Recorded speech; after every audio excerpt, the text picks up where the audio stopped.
नमस्ते। आज एक बार आप सभी का यश राज स्टडी क्लासेस में स्वागत है।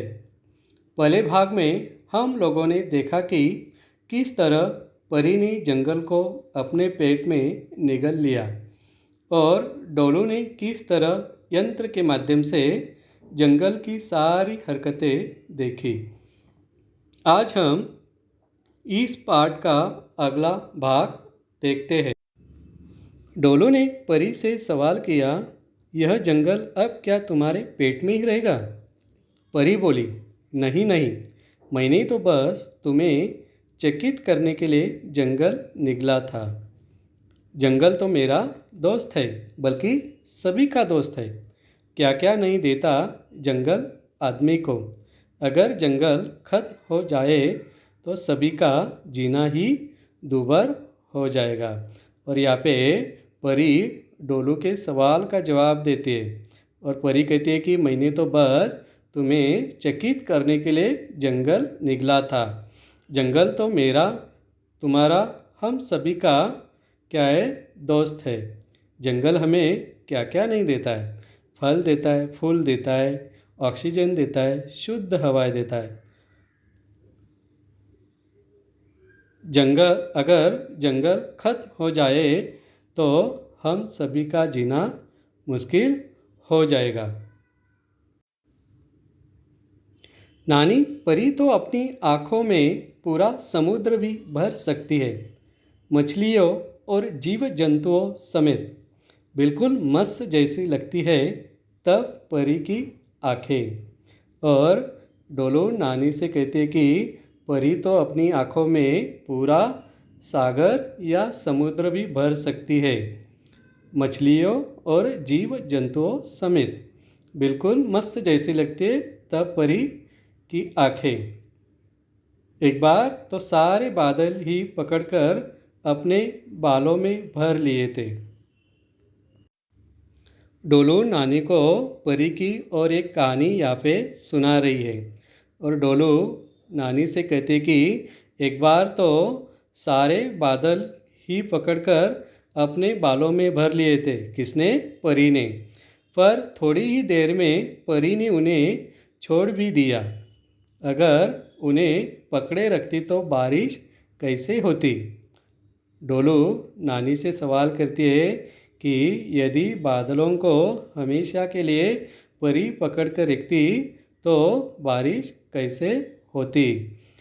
बारिश न होती तो पूरी धरती को कितना दुख पहुंचता। और हम लोगों को मालूम है, जब बारिश जल्दी नहीं होती है या बारिश के दिनों में बारिश कम होती है तब हम सभी क्या है, परेशान हो जाते हैं। तो इसी तरह से यहाँ पे डोलू नानी से सवाल करती है कि बारिश न होती तो पूरी धरती को कितना दुख पहुंचता है। परी कहती है कि हमेशा हमें पूरी धरती के लिए हित के लिए प्रयत्न करना चाहिए। नानी कही, आप झूठ तो नहीं समझ रही।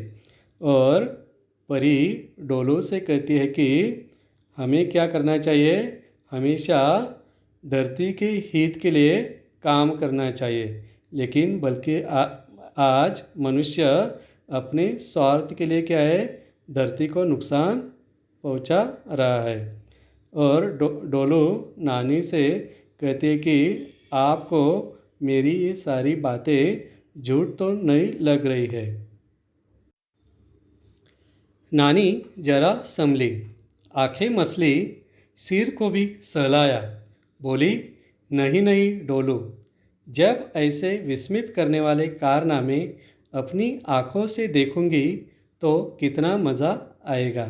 सच, मैं तो अविश्वास की बात मन में लाऊंगी तक नहीं।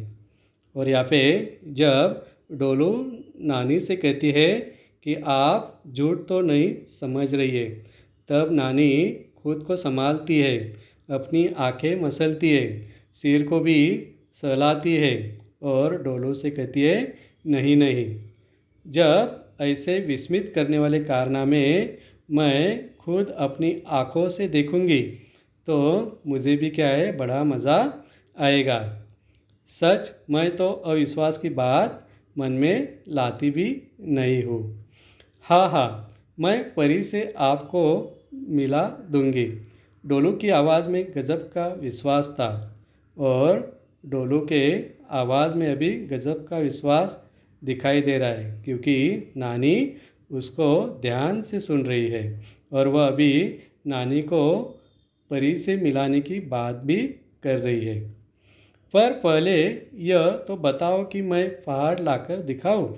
शुरू में हम लोगों ने देखा था कि डोलू ने नानी से सवाल किया था, अगर आप चाहे तो मैं पहाड़ भी लाकर दिखाऊंगी।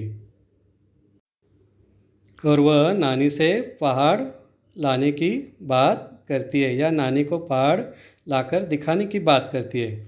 अच्छा दिखा, संभल कर, चोट न लगे तुझे, नानी ने बच्चों की तरह कहा। और यहाँ पे नानी डोलू को संभालने के लिए कहती है।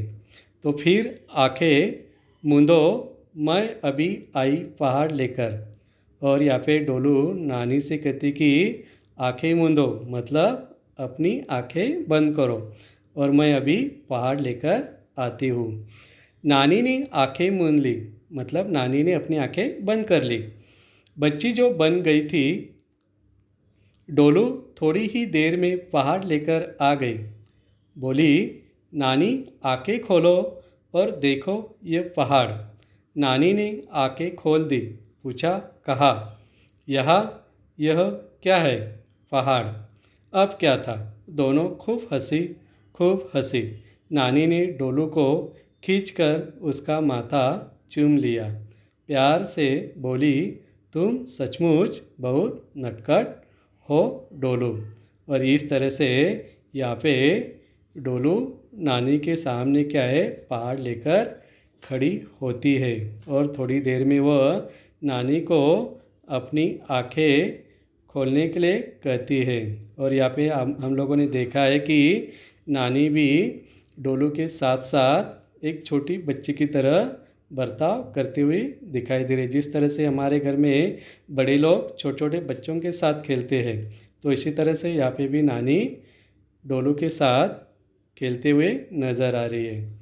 और जब डोलू पहाड़ लेकर आती है तब दोनों खूब हंसने लगते हैं और नानी डोलू को खींचकर प्यार से उसका माथा चूमती है।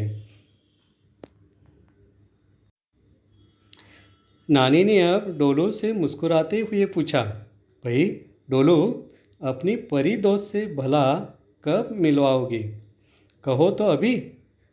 ठीक है, मिलाओ तो करो आंखें बंद। और यहाँ पे अभी नानी डोलू को कहती है कि मुस्कुराते हुए कहती है कि मुझे अपनी परी दोस्त से कब मिलवाओगी? तो उसी समय डोलू कहती है कि अभी। तो ठीक है, मैं आपको अभी अपनी परी दोस्त से मिला देती हूँ, तो अपनी आंखें बंद करो। नानी ने आंखें मूंद ली मतलब बंद कर ली। थोड़ी ही देर में डोलू ने कहा, नानी आंखें खोलो। नानी ने आंखें खोल दी। पूछा, कहाँ है परी? और डोलू नानी को क्या है, अपनी आंखें बंद करने के लिए कहती है।